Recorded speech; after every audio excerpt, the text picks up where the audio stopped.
Morning dear student, online ক্লাসে স্বাগতম। কেমন আছো তোমরা সবাই? আলহামদুলিল্লাহ, আশা করছি ভালো আছো। আজকে তোমাদের কত নম্বর ক্লাস? 43। আমরা অনেকগুলো ক্লাস পার করে এসেছি এবং আমরা জানি আমাদের কদিন বন্ধ ছিল।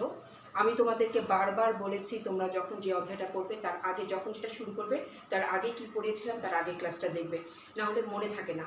এমনি আমি বলেছি যে লজিক যেহেতু একটু কঠিন, মনে রাখাটা টাফ, প্রতিদিনই তোমাদেরকে পড়তে হবে এবং বইটা সামনে রাখতে হবে, একটা খাতা থাকতে হবে এবং আগের ক্লাসগুলো যখন যে ক্লাসটা দেখবে তার আগের ক্লাসটা একবার দেখে নেবে। আচ্ছা, আমরা কি পড়েছি? ষষ্ঠ অধ্যায়ে আমরা শেষ করেছি অবরোহ এবং আরোহ অনুমানের সম্পূর্ণ যে প্রকারভেদটা আছে। অবরোহ অনুমান দুই প্রকার আমরা জানি, মাধ্যম এবং অমাধ্যম। এগুলো পার্থক্য পড়েছি, সংজ্ঞা পড়েছি, উদাহরণ পড়েছি। অমাধ্যম অনুমানের যে তিনটা প্রকারভেদ ছিল, আমরা জানি 10টা প্রকারভেদ, তার মধ্যে 3টা ছিল আমাদের সিলেবাসে, আবর্তন, প্রতিবর্তন, প্রতি আবর্তন। আমরা অলরেডি এই 3টা শেষ করেছি, তাই তো? এবং আবর্তন আর প্রতিবর্তন যদি তুমি ভালো করে পারো তাহলে প্রতি আবর্তনটা তুমি ইজিলি পারবে। আর প্রতি আবর্তনটা হচ্ছে প্রথমে প্রতিবর্তন, তারপরে হচ্ছে আবর্তন। আর এটার সহজ নাম হচ্ছে আবর্তিত প্রতিবর্তন। কিন্তু তোমার ব্রেনে কাজ করবে প্রথমে প্রতিবর্তন, তারপরে আবর্তন। তোমরা সেখানে আগের নিয়মগুলো দেখবে, তারপরে উদাহরণ পড়বে, সবার শেষে সংজ্ঞাগুলো পড়বে। আর বারবার আমি বলছি, লজিক হচ্ছে মুখস্থ করার বিষয়, তবে না বুঝে না। তুমি যদি না বুঝে করো তাহলে একটা ওয়ার্ডও তুমি পরীক্ষার খাতায় লিখতে পারবে না, ঠিক আছে? তোমাকে বইটা খুলে দিলেও তুমি খুঁজে বের করতে পারবে না অ্যান্সারটা কোথায়। আমি এই জন্য পেজ নাম্বার দিয়ে দিচ্ছি, পেজ নাম্বার দেখে দেখে তোমরা বই থেকে খুলে পড়বে। আজকে আমি চলে যাচ্ছি সপ্তম অধ্যায়। সপ্তম অধ্যায়ের নাম হচ্ছে কি? অবরোহ ও আরোহ অনুমানের ভিত্তি। ভিত্তি মানে কি? যার উপরে তুমি দাঁড়িয়ে আছো। এই যে আমি যে এখানে দাঁড়িয়ে আছি, নিশ্চয়ই আমার নিচে একটা ফ্লোর আছে যার উপরে দাঁড়িয়ে আছে। তুমি যে কলেজে এসছো, তোমার কলেজে আসার ভিত্তিটা হচ্ছে কি? তুমি 10টা ক্লাস পড়ে এসছো, তুমি এসএসসি পাস করেছো, ঠিক আছে? এটাই হচ্ছে একটা ভিত্তি তোমার আসার। তাহলে এখানে আমি পড়াবো এই যে অবরোহ এবং আরোহ অনুমান কিসের উপর ভিত্তি করে দাঁড়িয়ে আছে। প্রথমে এখানে তোমাদেরকে আমি আগেও বলেছি, এগুলো আমি পড়াবো না, নিজেরা একটু দেখে নিও।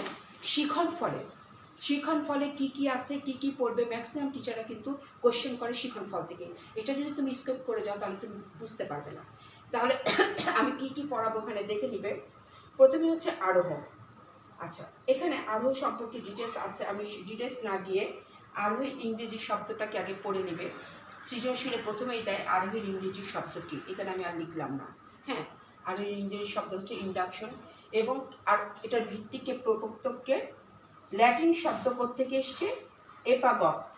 হ্যাঁ, এগুলো তোমরা পড়ে নিবে। পেজ নাম্বার হচ্ছে 244।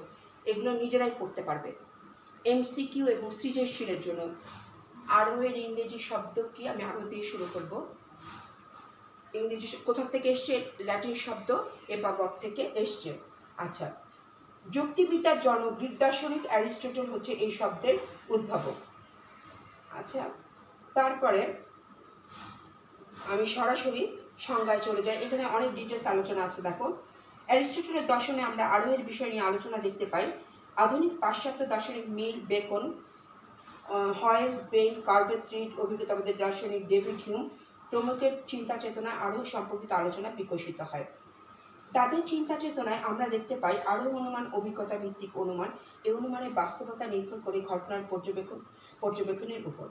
আরোহ অনুমানে আশ্রয় বাক্যগুলো প্রকৃতি নির্ভর বিশেষ ঘটনা পর্যবেক্ষণ করে সার্বিক সংশ্লেষক বাক্য স্থাপন করাই এই অনুমানের উদ্দেশ্য। আরোহ অনুমানের অভিজ্ঞতালব্ধ আশ্রয় বাক্যগুলো জ্ঞাত সত্য প্রকাশ করে, কিন্তু সিদ্ধান্ত নেওয়া হয় যে এই জ্ঞাত সত্য সত্য নয়, সম্ভাব্য মাত্র। আরোহ মানে কার্যকর নিয়ম এবং প্রকৃতির নিয়মানুবর্তিতা নীতি বিষয়ের উপর ভিত্তি করে কোনো বস্তু বা বিষয়ের ঘটনার উপর সিদ্ধান্ত গ্রহণ করা হয়। গতানুগতিক যুক্তিবিদ্যায় অবরোহের মতো আরোহের ব্যাপারেও অনুমানের ক্ষেত্রে সিদ্ধান্তে সর্বশেষ গুরুত্ব আরোপ করে। আচ্ছা, আরোহ হচ্ছে বিশেষ আশ্রয় বাক্যের উপর ভিত্তি করে সার্বিক সিদ্ধান্ত বোঝানোর পদ্ধতি। অ্যারিস্টটল মনে করেন বিশেষ দৃষ্টান্তের সাহায্যে সার্বিক যুক্তিবাক্য প্রতিষ্ঠা করাই হচ্ছে আরোহ। ধরো তুমি কিছুই বোঝো নাই, কিন্তু এতটুকু আমরা জানি যুক্তিবিদ্যার জনক গ্রিক দার্শনিক অ্যারিস্টটল হচ্ছে কে? আরোহের প্রবক্তা। অর্থাৎ তুমি দর্শনেরও প্রবক্তা, যুক্তিবিদ্যার প্রবক্তা, আরোহের প্রবক্তা। এবং এই শব্দটি এসছে কোথা থেকে? ল্যাটিন শব্দ এপাগক থেকে এসছে। ইংরেজি শব্দটা তোমরা দেখে নেবে। মূল আমি চলে যাব আরোহের সংজ্ঞাতে, তার আগে উদাহরণটা দেখে নাও। আরোহের উদাহরণ কি ছিল? এখান থেকে করি। রহিম হয় মরণশীল, করিম হয় মরণশীল, যদু হয় মরণশীল। সুতরাং আচ্ছা মতো আরেকটা লিখি, মধু হয় মরণশীল, সুতরাং সব মানুষ হয় মরণশীল। এটা হচ্ছে আরোহের উদাহরণ। আমি আগে আরোহের ভিত্তিটা পড়িয়ে নিই, তারপর আবার আরোহের উদাহরণ। এখানে অ্যারিস্টটল কি বলছেন, কতিপয় বিশেষ দৃষ্টান্তের উপর ভিত্তি করে একটি সার্বিক সংশ্লেষক যুক্তিবাক্য প্রতিষ্ঠা করার নামই হচ্ছে আরোহ। অর্থাৎ তুমি এখানে দেখো আরোহ অনুমানে যখন পরীক্ষার খাতায় দেখবে, আমরা তো জানি অমাধ্যমে একটা আশ্রয় বাক্য, মাধ্যমে দুটো আশ্রয় বাক্য, যখনই দেখবে তিনটা, মিনিমাম তিনটা আশ্রয় বাক্য বা চারটা আশ্রয় বাক্য, তার ভিত্তিতে সিদ্ধান্ত, তখনই বুঝবে তুমি কি যে এটা আরোহী দৃষ্টান্ত। কতিপয় বিশিষ্ট দৃষ্টান্ত পর্যবেক্ষণের বাস্তব অভিজ্ঞতা থেকে একটি সার্বিক সংশ্লেষক দৃষ্টান্ত প্রতিষ্ঠার প্রক্রিয়া হচ্ছে আরোহ। অর্থাৎ এখানে রহিম, করিম, যদু, মধু, এটা হচ্ছে কতিপয় মানে কয়েকটি বিশেষ দৃষ্টান্ত। এগুলো কোন দৃষ্টান্ত? বাস্তব দৃষ্টান্ত এবং বাস্তব অভিজ্ঞতা। অর্থাৎ প্রতিদিন যে তুমি মৃত্যু দেখছো, পেপারে দেখছো, তুমি ফেসবুকে দেখছো, তুমি যেখানে প্রতিদিন কিছু না কিছু মানুষ মারা যাচ্ছে, কারণ এই অভিজ্ঞতার ভিত্তিতে আমরা কি বলছি, সব মানুষ হয় মরণশীল। তাহলে এখানে সংজ্ঞাটা হবে কি, কিছু বিশেষ দৃষ্টান্ত পর্যবেক্ষণে বাস্তব অভিজ্ঞতার ভিত্তিতে একটি সার্বিক সংশ্লেষক। এটা কেন সার্বিক সংশ্লেষ এখন শুধু মুখস্থ করে নাও, আমি পরে সার্বিকটা কেন, সব আছে এই জন্য সার্বিক, আমরা জানি সব থাকলে সার্বিক, কোনো থাকলেও সার্বিক। সংশ্লেষক কেন? নতুন তথ্য দিচ্ছে। কিভাবে দিচ্ছে পরে দেখাবো। যুক্তিবাক্য, এটা একটা যুক্তিবাক্য, কারণ এখানে উদ্দেশ্য আছে যে মানুষ সংযোজন আছে, হয় বিধু আছে মানুষই। তাহলে যখন একটি কতিপয় বিশেষ দৃষ্টান্ত পর্যবেক্ষণের বাস্তব অভিজ্ঞতা থেকে একটি সার্বিক সংশ্লেষক যুক্তিবাক্য প্রতিষ্ঠা করা হয়, তাকে বলা হয় আরোহ। ঠিক আছে? এবং এই আরোহ নিয়ে আলোচনা করেছেন, যদি সৃজনশীল বা এমসিকিউতে আসে কি লিখবে, যুক্তিবিদ বেকন, মিল, তারপরে হচ্ছে কি এবং অভিজ্ঞতাবাদী দার্শনিক হিউম বিভিন্নভাবে আরোহের ব্যাখ্যা দিয়েছেন। তবে প্রথম আলোচনা করেন অ্যারিস্টটল এবং আস্তে আস্তে এর ব্যাপকতা লাভ করে পরবর্তী অধ্যায়ে আমরা পড়ব। পরে দেখো এখানে ডিটেলস কি আছে। এখানে অনেকগুলো নাম আছে, রিনা, রূপা, রিমা, গীতা, বিশাখা, যে নামগুলো লিখতে তোমার সহজ হয় সেই নামই লিখবে। তবে মিনিমাম 3টা আশ্রয় বাক্য দেওয়ার চেষ্টা করবে, 4টা দিলে ভালো, তবে 3টার কম দিবে না। 2টা দিলে টিচার মনে করবে সেটা মাধ্যম। ঠিক আছে? আচ্ছা, বিভিন্ন প্রভৃতি মানুষের মরণশীলতার অভিজ্ঞতা থেকে আমরা সার্বিক সিদ্ধান্তে পৌঁছাই যে সব মানুষ হয় মরণশীল।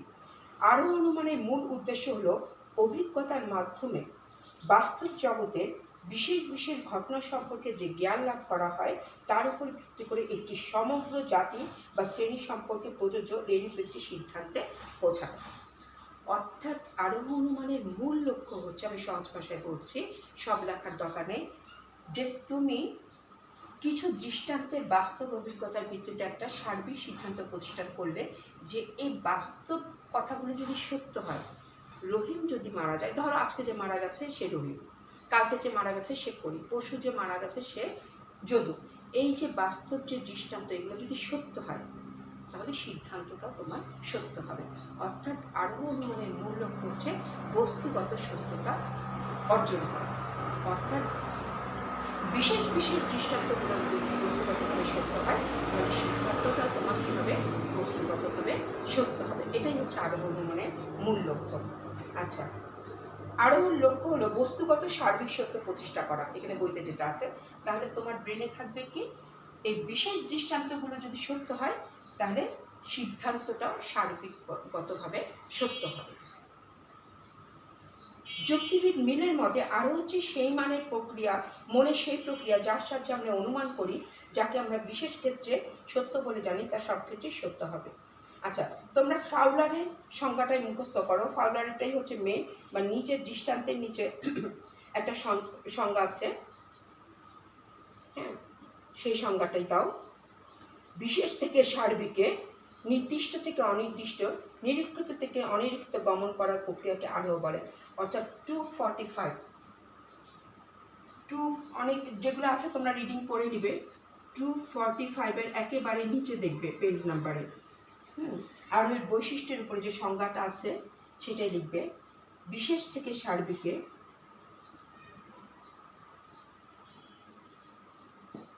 বিশেষ থেকে সার্বিকে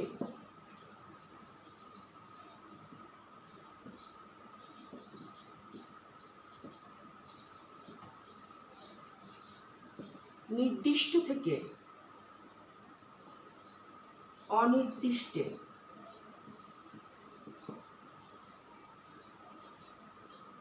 এবং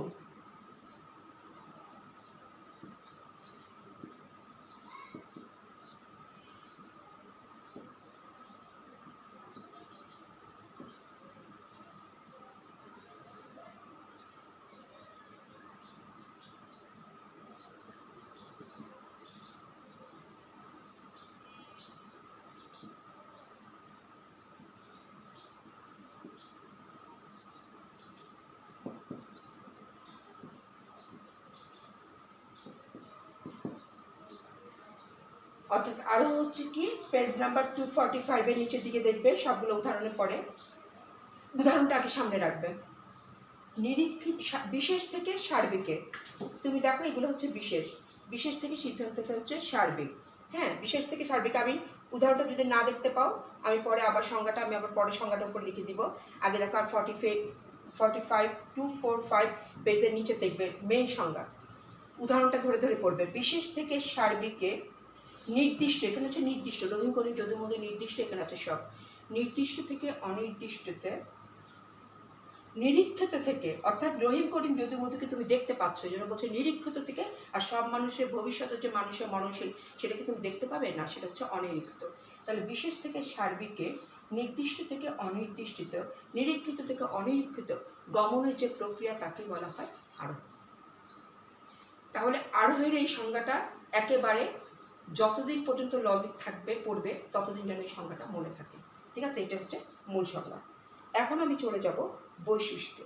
বৈশিষ্ট্যগুলো অনেক বড় করে দেয়া, আমি একটা করে পয়েন্টস লিখব, তোমরা ডিটেলসটা বই থেকে পড়ে নিবে, আমি একটা করে উদাহরণ বুঝিয়ে দিচ্ছি। হ্যাঁ, এটা থাকলো সংজ্ঞাটা। আমার বিশ্বাস সংজ্ঞাটা তোমরা লিখে ফেলেছো, সংজ্ঞাটার নাম বুঝলে তো আমি পেজে লিখতে পারবো না।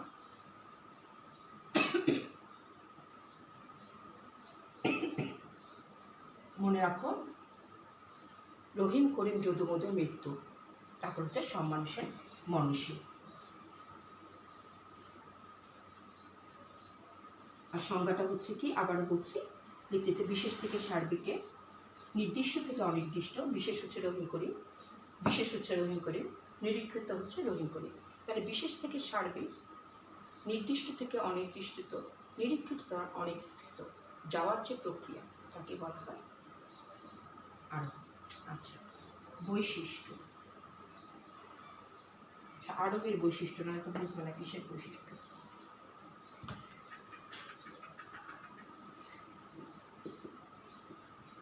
আরোহের বৈশিষ্ট্য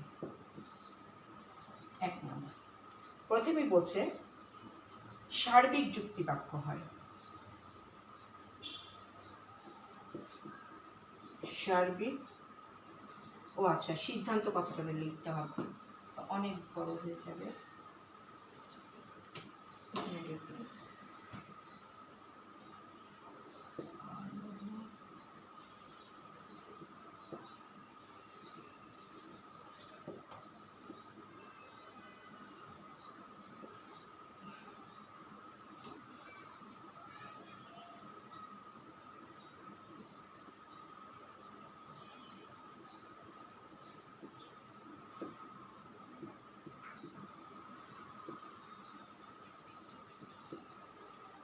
তোমরা বৈশিষ্ট্য পড়ার সময় উদাহরণটা অবশ্যই সামনে রাখবে, না হলে বুঝতে পারবে না। সিদ্ধান্তটা কি ছিল? সব মানুষই মননশীল। তাহলে এ থেকেই বোঝা যাচ্ছে কি সিদ্ধান্তটা হচ্ছে সার্বিক যুক্তিবাক্য। তাহলে প্রথম লাইনটা তুমি কি লিখলে? আরোহী সিদ্ধান্ত হচ্ছে সার্বিক যুক্তিবাক্য। ঠিক আছে? আচ্ছা আচ্ছা আচ্ছা, প্রত্যেক অনুমানের দুইটা অংশ থাকে। এখানে হচ্ছে সিদ্ধান্ত হিসেবে যেটা হলো সার্বিক, কারণ যুক্তিবাক্য কোনো স্বীকার বা অস্বীকার করা হয় কিন্তু। আচ্ছা, এই কথাটা লেখার পরে বইতে যেটা দেওয়া আছে অনেক কথা, একটা অনুমানে তোমরা বলবে সার্বিক যুক্তি বাক্যে একটা অনুমানে দুইটা অংশ থাকে, একটা থেকে আশ্রয় বাক্য, আরেকটা থেকে সিদ্ধান্ত। এই অনুমানের সিদ্ধান্তটি সার্বিক এ কারণে যে এর সিদ্ধান্তটি সমগ্র আশ্রয় বাক্য সম্পর্কে কিছু স্বীকার বা অস্বীকার করে। ঠিক আছে? অর্থাৎ এখানে বলছে যে সব মানুষ হয়, কিছু মানুষের অভিজ্ঞতা থেকে, এখানে কি ছিল? সব, তুমি সিদ্ধান্তটা লিখে ফেলো, সব মানুষ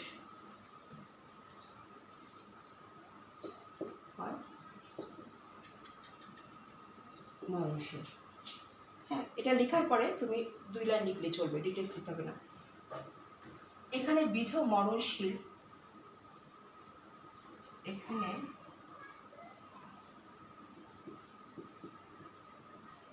মরণশীল বিধ পদ উদ্দেশ্য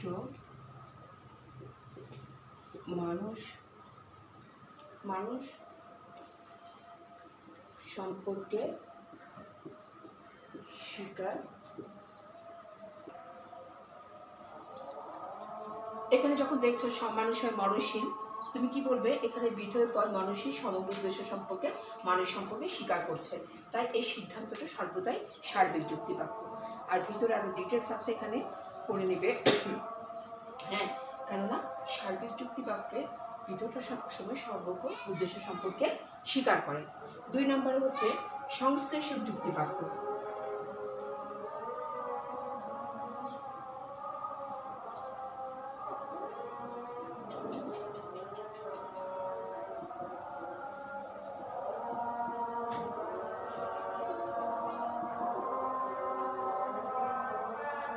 আচ্ছা, উদাহরণটা আমি বারবার লিখলাম না, আমি নেক্সট ক্লাসে পরবর্তী দেখিয়ে দেবে। এখানে দেখো সব মানুষ হয় মরণশীল, এখানে যে উদাহরণটা বলছে যে এটা হচ্ছে একটা সংশ্লেষক। কেন সংশ্লেষক? এখানে বিধটা উদ্দেশ্য সম্পর্কে নতুন তথ্য দিচ্ছে, অর্থাৎ সংশ্লেষক যুক্তিবাক্য কাকে বলে? এখানে লিখে নেবে যে বাক্যের বিধেয় পদ সমগ্র উদ্দেশ্য সম্পর্কে কোনো নতুন তথ্য দেয় তাকে সংশ্লেষক যুক্তিবাক্য বলে। আর বিশ্লেষক যুক্তিবাক্য কোনো নতুন তথ্য দেয় না, শুধু উদ্দেশ্যটাকে বিশ্লেষণ করে।